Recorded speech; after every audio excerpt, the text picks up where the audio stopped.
Once again, as Israel has returned to destroy our Islamo-Nazi enemy in Gaza, in trying to also free as many of our hostages as possible still in captivity, we have a tiny, elite, destructive group back at it, protesting. This time literally shutting down Jerusalem with cars left in the middle of the streets, creating endless traffic jams and chaos for an entire city. They claim they are protesting for the hostages, but we know the truth. Their protests have always been about one thing, ultimately, toppling the government in a coup, as they never protested against the United Nations, UNRWA, or against the giving of aid to Hamas. And they have had no gratitude whatsoever to Prime Minister Netanyahu or his government for succeeding in freeing over 190 of the hostages from Gaza. An incredible achievement, knowing that we are dealing with Islamo-Nazis who can never be trusted or are the epitome of evil. They also say they are protesting to protect democracy. But we know that the opposite is true. They protest to stop a democratically elected government from implementing policies and making position changes based on the will of the people who voted for that government. For years, I have documented how former security officials and politicians like Ehud Barak, former prime minister, have worked behind the scenes to undermine the will of the people. Listen to what he says. אני אומר, במדינת ישראל יש איזה 3,000 אנשים, יכול להיות שבלעדינו כאן רק 2,800, אבל 3,000 אנשים שבסוף הם משפיעים על כל דבר, במרכז של כל דבר, מפוזרים.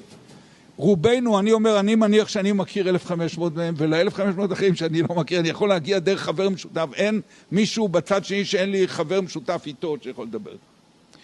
אז אני מדבר בחודשים האחרונים עם הרבה אנשים, עוד לפני שהתחלתי לכתוב, התחלתי לדבר עם אנשים, אחד, לפעמים ראש מוסד אקדמי, ראש של איזה חברת ענק, ראש של איזה גוף אחר במדינה, לפעמים שניים ביחד. ואני מתאר להם בזה שצריך לקום ולהפוך את השולחנות, לקום בקורסות, להפוך את השולחנות, ליישב עד שהממשלה נופלת. אני בטוח שאם משביתים את המדינה ל3 שבועות, ובטח אם זה בזמן הכנסת ויש מחנה אוהלים ענק מסביב לכנסת, וראשי האופוזיציה משתתפים בזה, ושומרי הסף עושים כל אחד מה שהוא צריך, הממשלה נופלת תוך שבועות בודדים. אבל צריך לעשות את זה, לא לדבר על זה. אותו הדבר, שומרי הסף האחרים, אז ציינתי שמיארה היא מתנגד מצוין, אבל גם היא יהיה סוף לקוחות שלה, בסופו של דבר יפטרו אותה, ואם לא נקום אז הלך עלינו. אני חושב שצריך להשתיק את המדינה. ההסתדרות, יש בה ועדים גדולים של הליכוד. From the judicial reform protests before October 7th to the manipulative use of the hostage issue today, it's all part of the same game. This elite, tiny group claims to be fighting for democracy, but what they are really trying to do is destroying Israeli democracy. They continue to lose at the ballot box, so they resort to chaos, insubordination, and incitement to regain power by force, to try to regain power by force. For the first time in Israel's history, we finally have a government that is openly calling out the deep state behind these protests. Why? Because much of the public finally sees it too. The unelected elites, those who have controlled the judiciary, security establishment, media, and business sectors in Israel for decades, no longer operate in the shadows. During this tragic 17-month war, they have been exposed like never before. They have exposed themselves like never before. And thanks to independent media and social media in Israel, the truth is out for people to see. What mainstream media has hid from the masses for years is now being reported from alternative media sites and social media outlets. For those willing to see and hear what is really going on, that has been hidden by mainstream media reporting. But it doesn't stop at exposure. Our government today is actively working to dismantle the deep state. The old game of elites controlling the country from behind the curtain against the will of the people, while the mainstream media brainwashes the masses, is coming to an end. Israel is finally on its way to becoming a real democracy, where the will of the people, not the voice of just a privileged few, determines the future of our country.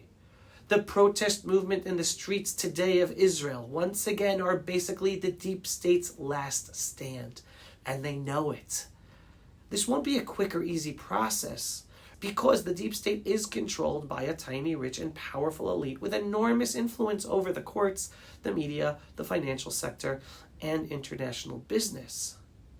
They will fight tooth and nail to maintain their grip on power, even as they see less and less people are coming out to the streets to support them. That's why we see them once again manipulating the masses, even calling for civil war, for insubordination in the army once again, and for mass disruptions, just like they did during the judicial reform protests before October 7th, 2023.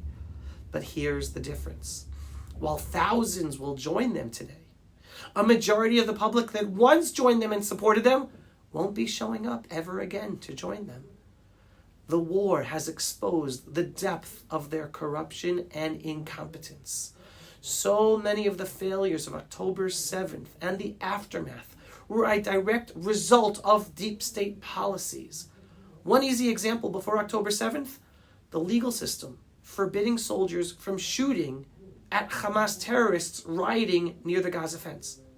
One easy example after October 7th, again, the legal system prosecuting soldiers and citizens who risked their lives to fight on October 7th when the army was hours away from showing up. And this is not to mention the hypocrisy in the legal establishment, jailing patriotic soldiers who escalated important documents to the government and the Prime Minister's office that the IDF High Command was withholding from the government and the Prime Minister. While the legal establishment is not even investigating any of the leaks by senior IDF officials to the press from secret government meetings during the war. This is not even addressing the gag order by the legal establishment put on an extremely damaging case of an actual spy within the ranks of the IDF on October 7th. And them not investigating the Attorney General of the Army or the regular Attorney General's office responsible for doctoring up a video from a prison of Hamas prisoners that make IDF soldiers look like rapists and leaking it to the media even though it was all not true. And that video was spread all over the world. A modern blood libel against the Jewish people done by our own deep state and legal system and still not investigated or prosecuted or talked about in the mainstream media, just swept under the rug. Those are just a few of the many cases where people in Israel are waking up to how the deep state, legal system, mainstream media, etc., have been working against the interest of the people of Israel for years. So many people do not want to return to the divisive protests that serve only to protect a tiny elite deep state responsible for our national failures. So thankfully the tide is turning. Despite the tiny elite deep state's desperate attempts to plunge the country into anarchy once again, Israel is moving towards a future where the people, not unelected bureaucrats, will be shaping its destiny. We are witnessing the rebirth of the Jewish nation as a free people in our ancestral homeland, no longer controlled by the remnants of the socialist elites who established this country and have held us back for too long. The deep state will not go down without a fight, but its days are numbered. The people of Israel have had enough. We want unity, not based on agreeing on everything, but at least based on an equal democratic playing field. More than 90% of Israelis agree on 90% of the issues. We can deal with the issues we disagree upon, but we want to do it without being manipulated from a tiny elite directing the narrative for the masses to believe and manipulating the masses to destroy the country in the name of protecting democracy. The proud Jewish people in Israel today are taking back our country, restoring real democracy, and ensuring that the failures of the past never happen again. This is not about politics. This is about the democratic nature for the Jewish state of Israel, and we will win. As I always say, we will overcome our external enemies and our internal challenges. Strengthen your faith in the one above, everyone. We got this. We, the proud ancestral Jewish people back in our ancestral homeland, we have a role to play in the world by living here in our ancestral homeland, and by being a proud nation of Jews back in our ancestral homeland. The most miraculous story of humanity. Despite thousands of years of continuous exiles and persecution, we are back. So we will overcome the latest challenges as well, from external enemies and internal challenges, and come out stronger as a united people despite the powers out to divide us. So everyone, strengthen your faith in the one above, and Am Yisrael Chai. That's it for today's Pulse of Israel. If you are not yet a subscriber to our daily, belief-based, inspiring, politically incorrect videos about Israel, the Jewish people, and the freedom-loving world, what are you waiting for? Go to pulseofisrael.com and click to subscribe. And yes, we are a donor-based operation. We need your support, large or small, as we are heavily censored and shadow banned across social media. So every once in a while, go to pulseofisrael.com and click on the donate button. Shalom, everyone, and thanks for watching. Pulse of Israel, frontline videos from the Holy Land.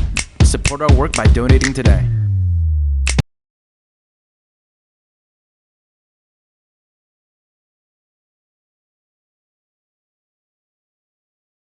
Now I want to give you the backdrop to understanding the existence of this deep state in Israel.